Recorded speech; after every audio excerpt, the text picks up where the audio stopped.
రెండవది అరుణాచల ప్రవేశమునకు తరువాత.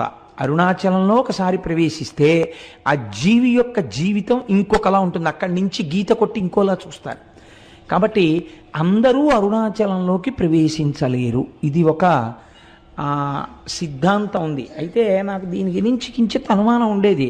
ఇది ఎప్పుడో ఉంటుంది కదా, ఇప్పుడు రైళ్ళు వచ్చేసాయి, బస్సులు వచ్చేసాయి, అనేకం వచ్చేసాయి, ఇప్పుడు కూడా అలా ప్రతిబంధకాలు ఉంటాయా అని నాకు అనుమానం ఉండేది.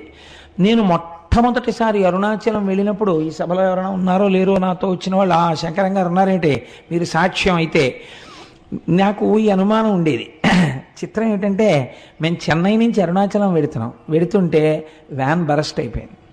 బరస్ట్ అయిపోతే దిగిపోయి కూర్చున్నాం. వాడు వెళ్ళి టైర్లు తెచ్చి మళ్ళీ టైర్లు మార్చాడు.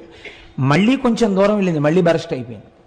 చీకటి పడిపోతోంది, రోడ్డు మీద నిలబడిపోయాం. మేము అరుణాచలంలోకి ప్రవేశించలేం.